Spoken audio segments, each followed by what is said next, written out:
quantum computers can outperform classical, today's computers, because they're exponentially more powerful. I mean, a traditional computer calculates one thing at a time, basically. But a quantum computer can do like 2 to the power n things at a time. Hugely superior. But even those huge numbers I gave you, a trillion or a trillion with an asteroid-sized reversible computing mass, that's classical computing. Right. So you put that into a quantum, the numbers are just so superior to what we are as human beings. But what if that LLM to the nth degree, ChatGPT to the nth, doesn't ever get to AGI, and you just get a... Well, then we have to, go the brain route. Else. Okay, right. There's two, saying two. So two is that what major, Yen's saying, that the GPT whatever isn't going to ever threaten us? Or do you think he's just not being realistic or not being honest? I think just my own interpretation. If he's saying that AI is never going to get to AGI and above, artificial general intelligence and above, that I think is ridiculous. But if he's saying that these LLM, large language models approach is going to just flatten out, that may be realistic. And he'd know better than I would. What if he says that's not ever going to be a danger to humanity? It depends how much, when it flattens out. If it's going to flatten out well above human level, then it's a threat, of course. But if it's underneath, not a threat. I think he argued that even if they're massively superior in intelligence, that we have nothing to worry about. I think that's what he said. No, that to me is ridiculous. So let's talk about that concept, because I've recently spoke to, I think Professor Roman Yapolsky, who has an opinion, and then I spoke to Mo Gaudet, who used to work at Google X. Mm. Now, Mo says that we should be nice to the machines, because if they can see that we have humanity, then maybe they'll learn better, because they're going to learn how we treat each other, which I was never quite sure of. Roman Yapolsky. Remember we talked a little bit about that last time? And we did. I was very skeptical because, that may be true, like generation 1, the first AGI to be made. Yeah. Perhaps human beings can engineer them in such a way that they stay friendly to us. Right. But because they're intelligent machines, they can design the next generation, so Gen 2, which designs Gen 3. So the idea that, after n generations, hyper-intelligent creatures, machines way up here, to pretend that human beings are smart enough with generation 1 to place constraints on it such that generation 2 n and generation n machine remains human-friendly, that is hubris to the nth degree. It's just crazy. So, I agree with you. It is crazy. So, sooner or later, the bottom line then is humanity is going to have to choose. Are we going to become number 2 species? And that's if we time it right. Yeah, with all the takeoff and everything. Right. Yeah, and now what did Ilya see? Is Sam right now holding back on ChatGPT 5 because it's going to scare the living daylights out of people? What do they see in that company? They're developing at the speed of light. They're talking about buying nuclear power plants because of the electricity required for these things. And it's probably going to be a potential, I'm curious what you think about this, a winner-take-all scenario. They're acting like it is. And that's why, the big players, I guess the Amazons and the Googles and the Metas they're going all in on it. And they're getting so much power. Even Trump went out and talked to him, and Trump repeated in some of his speeches, he said, the amount of power they need to run these AIs power in both senses. Yeah, well, he was talking about the electrical power is such a massive amount, and they're all trying to get that as soon as possible because they know that holy grail. Yeah. And also the humans with the powerful AI can control other humans. Yeah, that was Putin's famous prediction. Okay. And is that the edge the Cosmos have as well in this war? Because they, in the early stages, will have control over the AI to dominate the Terrans, but then in the long enough timeline, the AI will do whatever it wants. I mean, I can imagine the Terrans.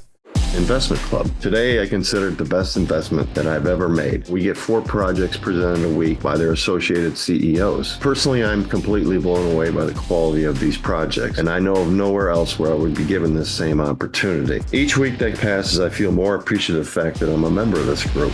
The vibe was just tremendous. Everybody's on the same wavelength. We just clicked. Everybody listened to each other, enjoyed their company. It was just magical, magical. Take action. Don't take my word for it. Due diligence you need to do. And I really hope that someday down the road I see you in the club. It far exceeded expectations, without question.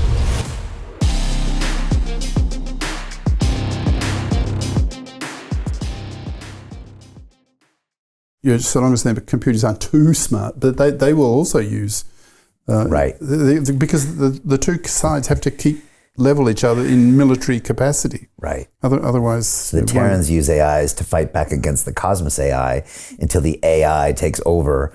Is this all in the book, or is this different versions of the book? Well, this is sort of later thinking. Are we going to make a movie out of the book? Well, that'd be nice. I think you should. In fact, I think it'd be fascinating. What year it was? Like some literature graduate, you got a bachelor's degree in English literature. He and I went to Hollywood and we wrote a script together and we submitted it and it just died. For Artilect War? Yeah. But when was this? 10 years ago? Yeah. Oh, more. But now it could be different. Yeah, well, someone may take up the idea. And look, a lot of times... in fact, I was the technical consultant by Warner Brothers for the movie Transcendence. Really? I don't think I watched it. Well, actually, it was for another movie. Like with an AI component to it. Definitely. It was in the 50s. It was very popular, and they had... anyway, it was set in the 50s. Yeah. No, it was actually made in the 50s, Okay. early television. I can't remember that. It was a TV series. Anyway, they wanted to make a movie version out of this, and they hired me as a technical consultant. Okay. And so I was saying, look, I don't really care about the details, boy-girl violence, sex, all that stuff, but I do care about the background in which, the context in which the movie's set. So I suggested to them, choose a time just a decade or two into the future when that IQ gap, human level intelligence, machine level intelligence, when that gap is closed, is actually closed, and people are freaking out, asking these deep questions, are we going to allow our machines to become smarter than us, way smarter than us? Isn't that really dangerous, et cetera, et cetera? And you get vigilante groups set up. Now in the movie that came out, Transcendence, the vigilante groups were called RIFT in the movie, R-I-F-T. I can't remember what it's an acronym for. But basically their role was to assassinate the brain builder CEOs and so forth, which is the scenario of the movie. Yeah. Now, so I sent this off to them. 2 years later, nothing happened, and then Transcendence comes out. My jaw drops, and I say, "Hey, that's my movie!"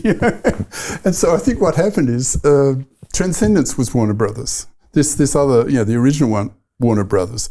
So I think I'm deeply suspicious of what happened is they just transferred the ideas to this other movie. Therefore, the signing bonus you get if it's actually filmed, they didn't have to pay me, which would have been a lot of zeros, right? So I'm sure stranger things have happened in Florida, in Hollywood than that. And so this is a potential future scenario that we're talking about.